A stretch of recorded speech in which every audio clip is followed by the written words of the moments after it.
Hello, my name is Ken Webb, and many people who've heard me recount experiences that I've had in life have said to me, "Ken, you should write a book about these." But I've always um, resisted the idea of writing an autobiography. It's quite a daunting prospect.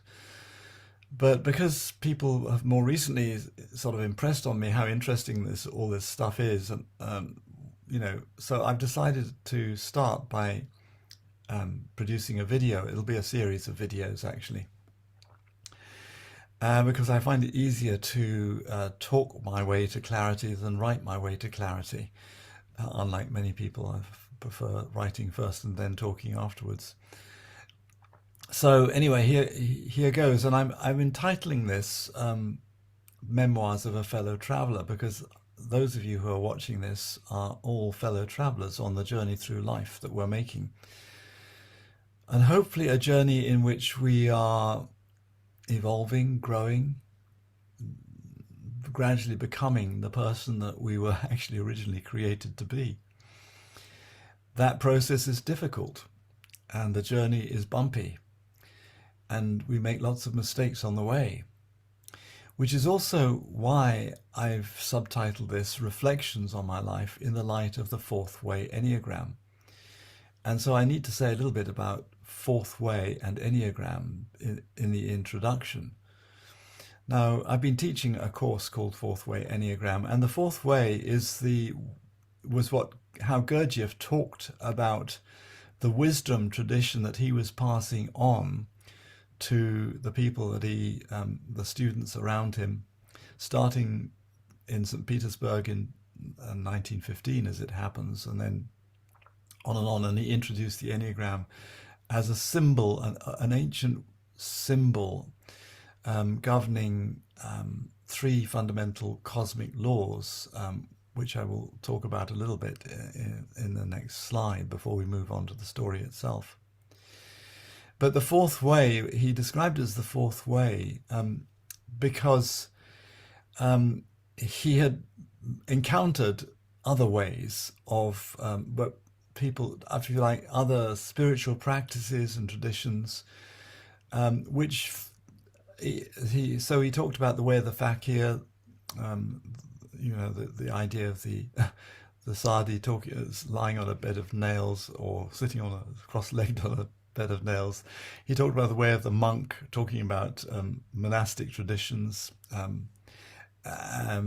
starting with the Desert Fathers, and then he talked about the way of the yogi, Indian traditions, and each of them seemed to him to focus on only one of what he described as three brains that we have. Actually, science knows that we've got three brains. So the sort of brain, if you like, that gives us kinesthetic intelligence, the kind of intelligence that enables us to move intelligently through space and time. That was the most basic brain. And then we've got the emotional intelligence of the second brain, the limbic system, actually is known to be the limbic system now. And then you've got the higher cortical brain, which is gives us cognitive intelligence, where the whole thing is put together, and we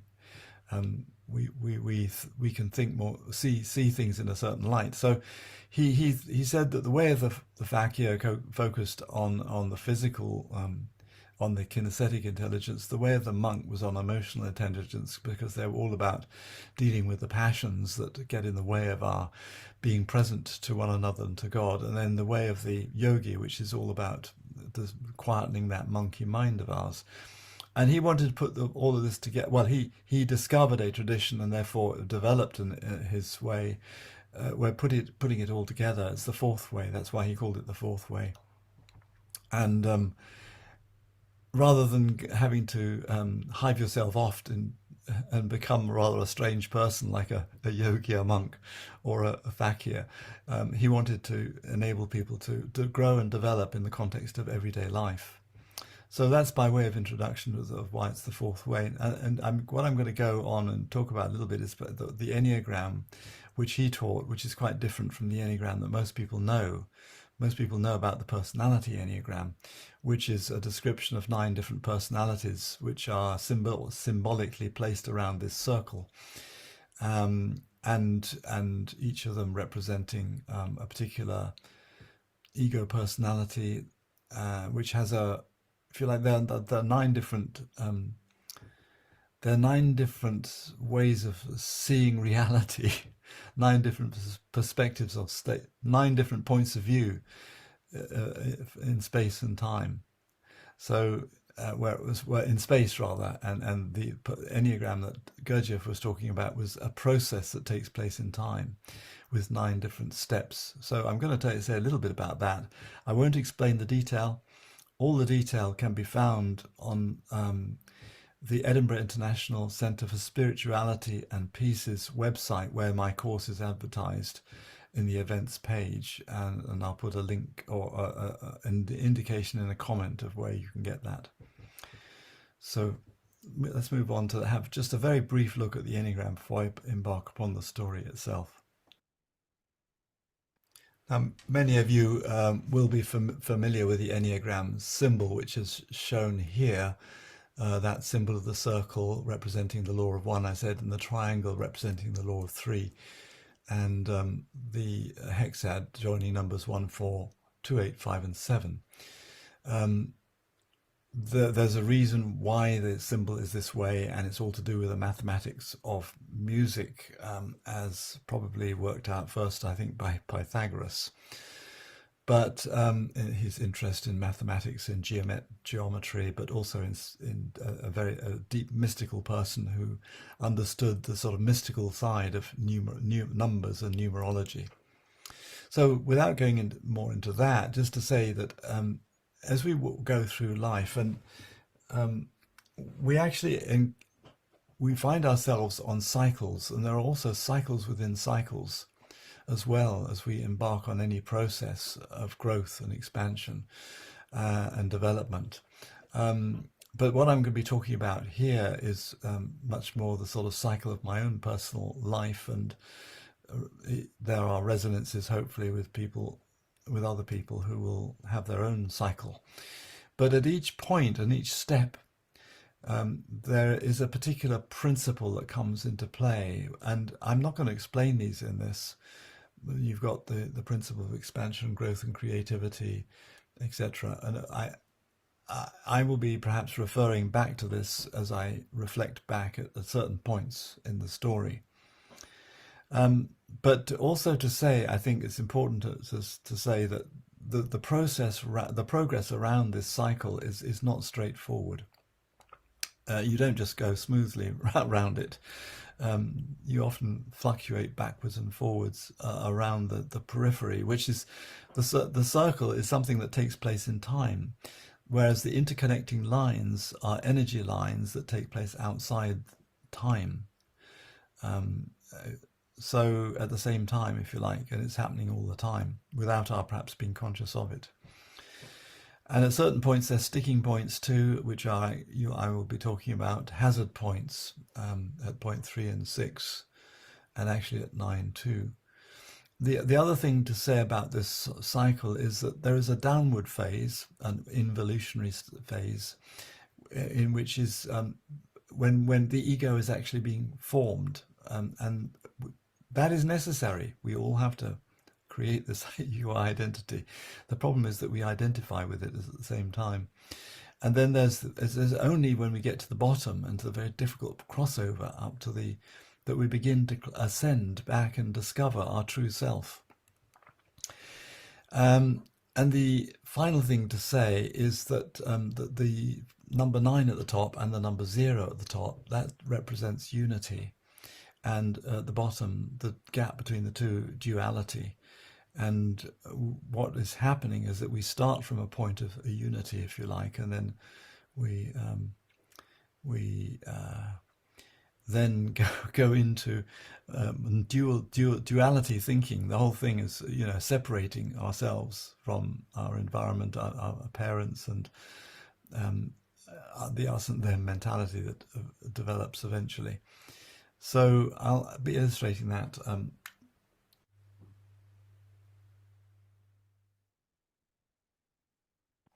My father, seen on the left climbing a mountain in the Austrian Alps in 1936, I think when he was 25. The person in the lead, I think, must be one of the Austrian guides. He was with a group of people doing this. He was born in Purley, in the Upper Woodcote village, which my grandfather developed as an estate. It is now a conservation area um, in south of Croydon, London. Um, but the reason I put that photograph of him climbing the mountain up is in many ways it's a kind of metaphor for what he did in life, and I think I, in my quite different way, have also been doing. Climb every mountain, you know that lovely song, The Sound of Music. And so the challenges that face us in life, and certainly my father was quite a pioneer in his own way.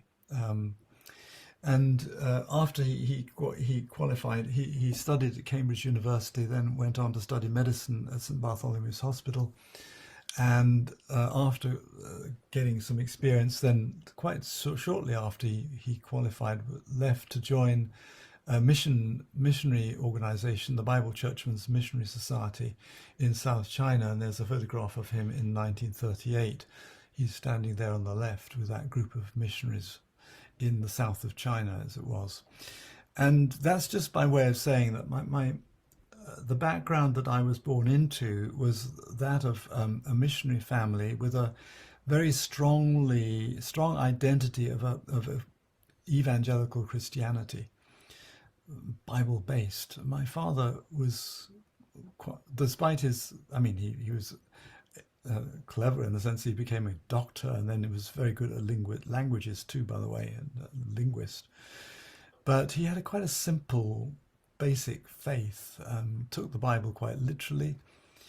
I remember arguing with him at one stage about the interpretation of the Genesis stories of creation, and which he took quite literally, and never mind.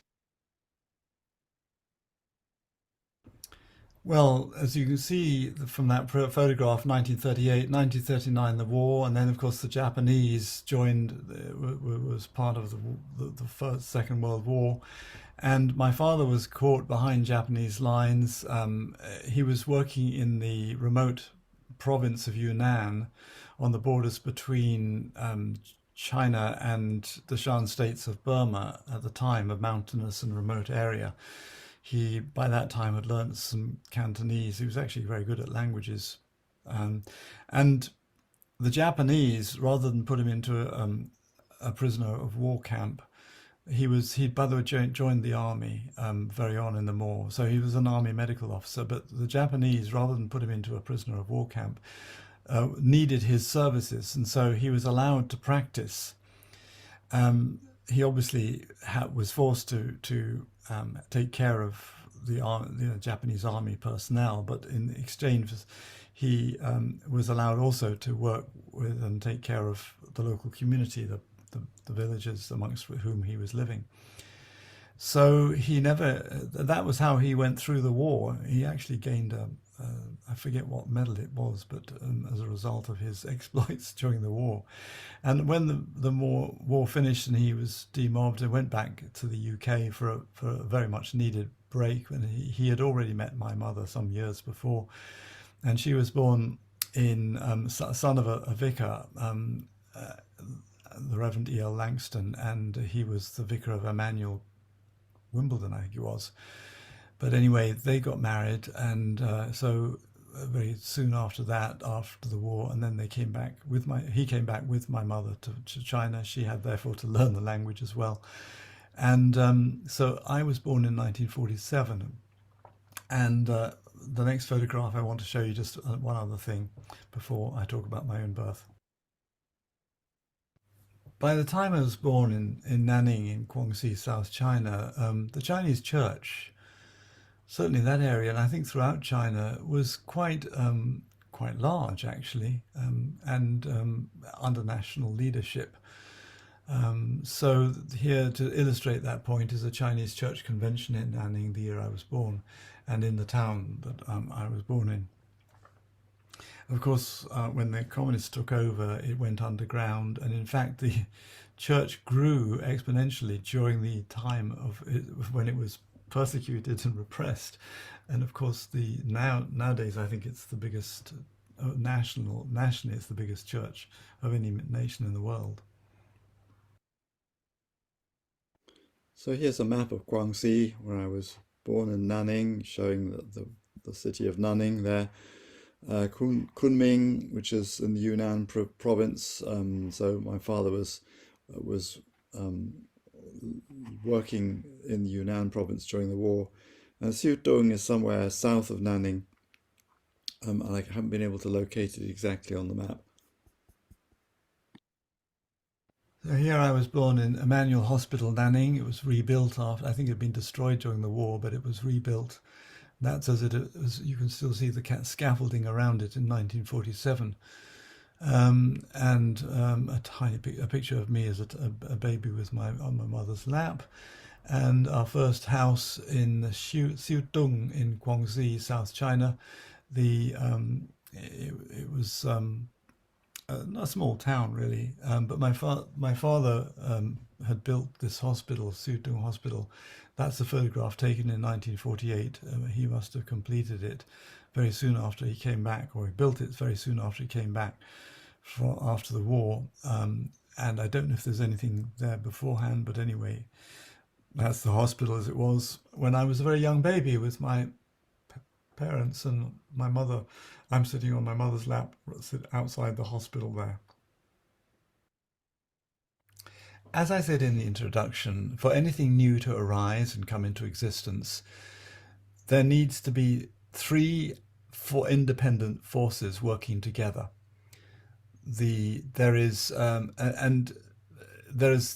forces can be thought of as active, passive, and uniting as well, or neutralizing, active, passive, neutralizing. And here, in the case of the birth of any human being, or in fact any creature, you've got the active force of the sperm, you've got the passive force of the female egg, and then you've got the uniting force of love.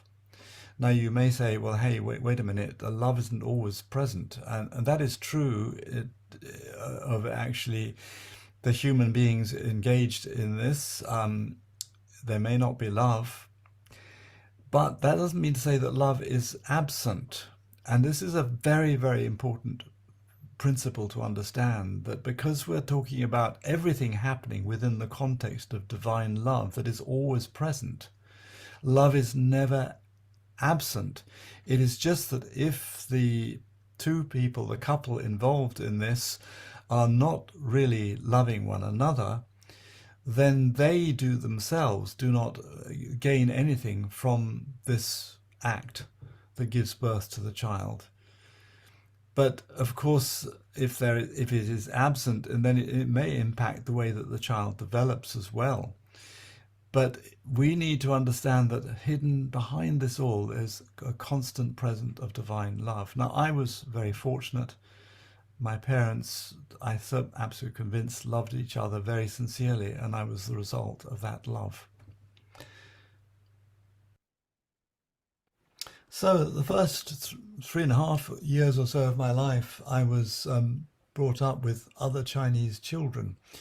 There I am with my first on my first birthday with my mother and the other young mums and from the town, and the children that I grew up with and played with. You can see me playing. I think I must have been at least between 2 and 3 years old, or maybe 3 years old in that picture with the two other boys. I was looked after by a Nanny Koo, and she.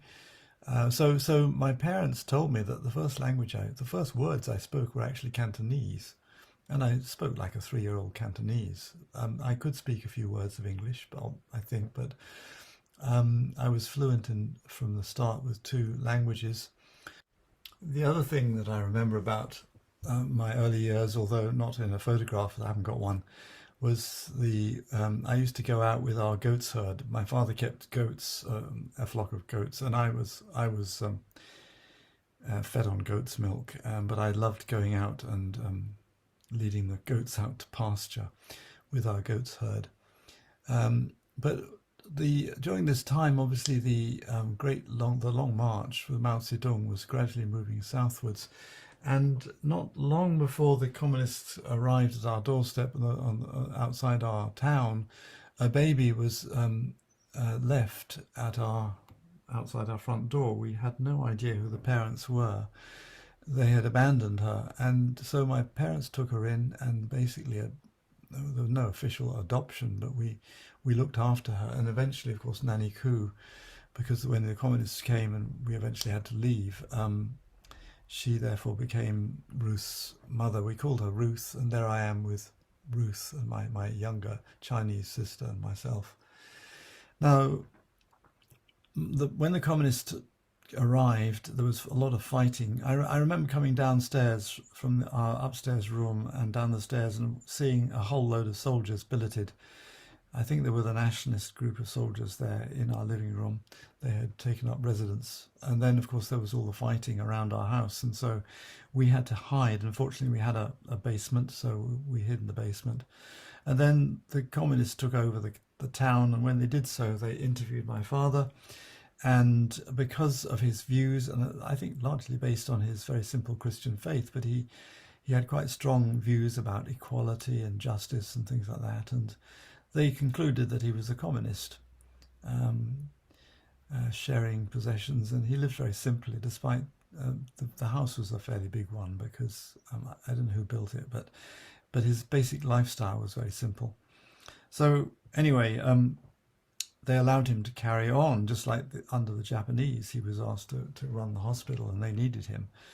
And then a year later, he was held. There was an accusation meeting, and he was denounced as being a non-communist Westerner and all the rest of it. So we were actually put in prison. The experience there is very vivid.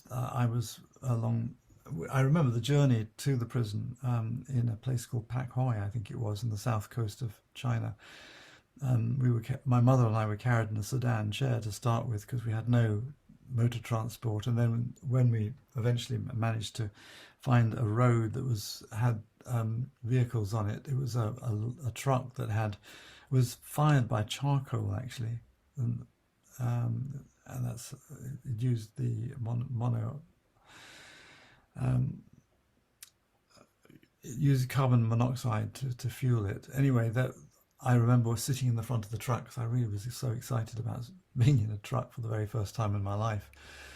Then we were shoved into a cell to start with, and then into a family room under mosquito nets, because there were mosquitoes around. I caught malaria while we were in prison. We were only there probably for about 6 weeks while they thought what to do with us and eventually deported us. But apparently I nearly lost my life. Anyway, I'm here to tell the tale. And eventually they took us up to the Yellow River, put us on a junk, which I've got a photograph of the kind of river transport that they had in the south of China. This was taken earlier by my parents, but we were then taken down to Hong Kong, which was, of course, still British territory then, and eventually went back to the UK.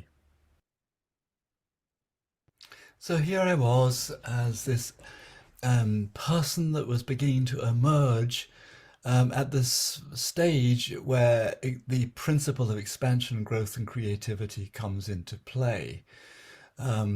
Where all children, they're discovering themselves. They're discovering that they are separate from their parents. They're discovering their own body, as it were.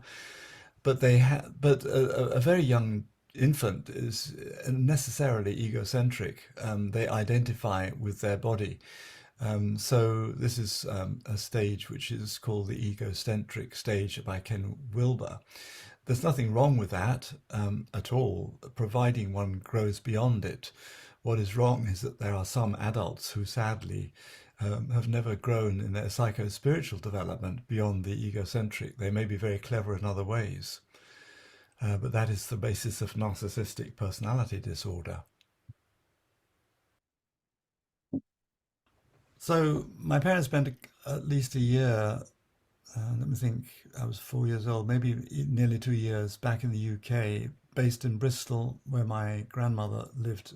By that time, my grandfather had died. I never met my father on my father's side, that is. And so he and my mother both went through some sort of further Bible training. I don't know what they were doing at Trinity College, Bristol, as it was then, not a degree course, but he was. But funnily enough, I ended up going to Trinity as well. That's another. I'll bring that in much later. But anyway, so that was a couple of years back in the UK. I don't have any photographs. Well, I do have some, but I won't bore you with the photographs there. So eventually, so the mission sent my parents to look after a hospital in a small town called Langhe, which is, I've just shown, indicated in the Shan states of Burma, near, by this arrow here. That's roughly where it was on that little river, which is a river that was a tributary of the Salween River that you can see running from north to south through the Shan states. And it was opposite a big mountain. I'll show you some photographs and talk about that a bit more later. Next. You'll see the entrance to the hospital on the top left-hand picture, with one of the ward blocks onto the right, and there was an outpatient department. But it was around about a 30-bed hospital, and it's like a cottage hospital. But in fact, my father being, I mean, they depended on him to do surgery and absolutely everything, as you had to do, be a jack of all trades. And there I am with my parents in the hospital compound in the center on the top.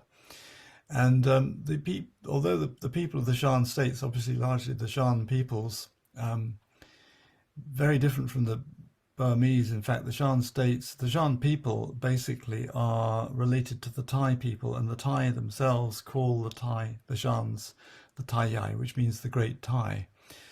Because they are the sort of original, for the Thai race originated from Yunnan in the Shan states, or the Shan peoples, and they migrated south, and the language evolved to a slightly different variation. But I learnt and spoke fluent Shan language quite easily, having had the Cantonese to start with. I'd forgotten my Cantonese by then. But we also had a lot of tribal people visiting the hospital, and on the bottom left you'll see a group of the Li Su tribe.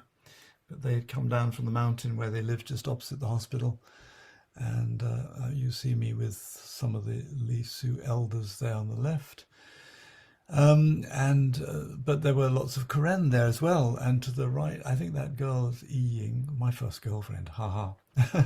But I remember playing with both Shan children and also Karen, because some of our hospital staff were the Karen and they spoke Karen, so I learned a bit of the Karen language as well. And as for schooling, I was 6 years old, and I then needed to have some schooling. My mother schooled me for a year, I think, and then they decided to send me to a boarding school.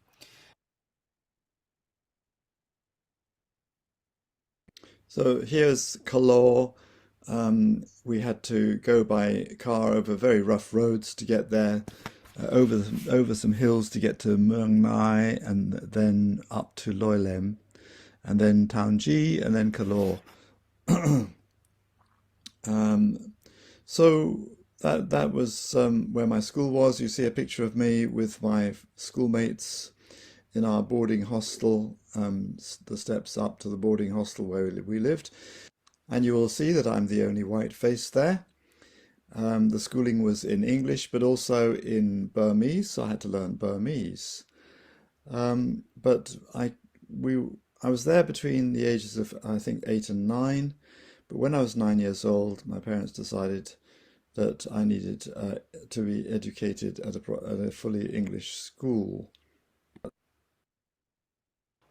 Well, I couldn't go on having my schooling there. It only was a primary school, and my parents eventually felt that I needed to get an education back in the UK. So the only option for them was to send me to boarding school, and I was sent to Monkton Combe Junior School at the age of 9 years old. I remember flying back from Rangoon, as it was called then. I mean, it's Yangon now. Um, and it was an old Argonaut plane, and I had an air hostess who sort of looked after me on the way as I was unaccompanied, and we hopped down in all sorts of places. I mean, it didn't have a great long range, and so we're from Rangoon to Calcutta to Delhi to Tehran, I think it was, to Beirut, and then stopping off at all these places to land and refuel, etc.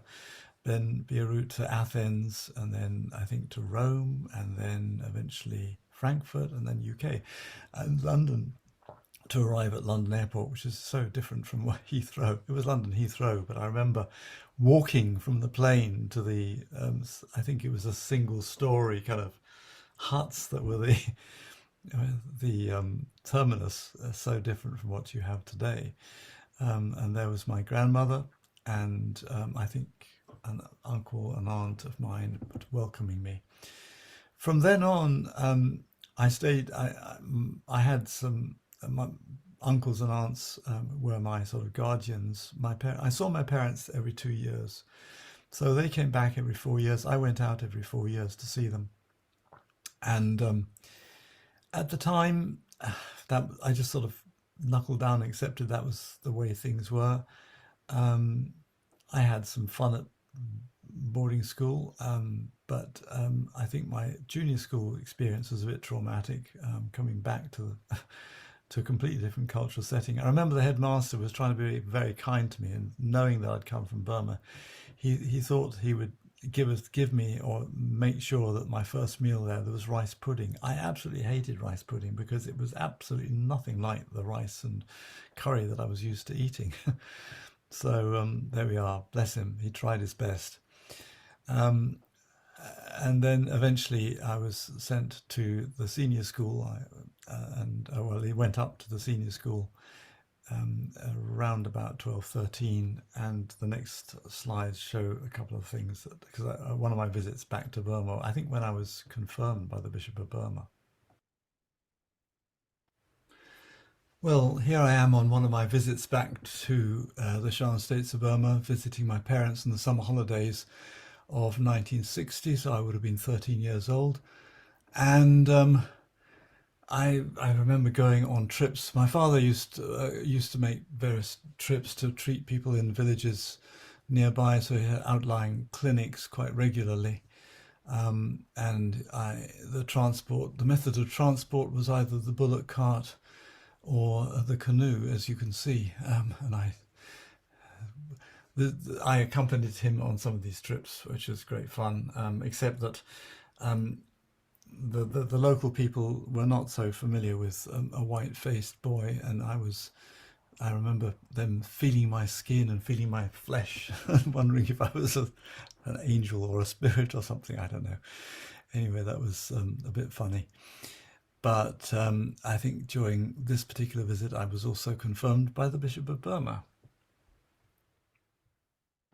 So my secondary education was at Monkton Combe Senior School. It's photographed here in the Monkton Combe Valley, just south of Bath.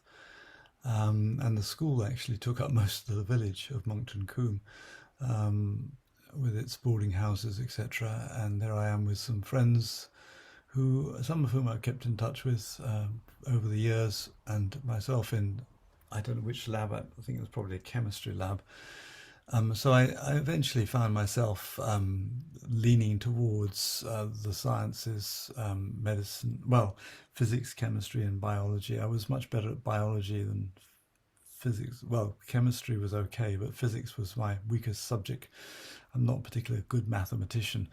But anyway, eventually I managed to get through the A levels and went to medical school, but some other photographs first. Whilst at the senior school, I started off by being the cox of the first eight when I was very young because I had a very loud voice and they could hear me from the bow to the. But in fact, I was supposed to be. They could hear me from the finish of the course to when I was just starting the rate on the course. But there we are. So it was said, of course, the river twisted and turned a wee bit, so it wasn't as long as it may have appeared. But I ended up stroking the first eight, as you can see on the left-hand side. Or I was up at the second position, number two, at the top right-hand corner. And eventually, when I went up to University of London, I joined the university boat club, and I rowed for the university as well. So there's a certificate showing the purple that I gained as being part of the university crew. The year after I rowed the third, that's my second year, second MB. The crew was chosen to go to the Olympics, but I was doing my second MB exams and decided I better concentrate on my very important second MB exams, and wasn't therefore part of the selection. Gurdjieff used to say that we need to distinguish between essence and personality.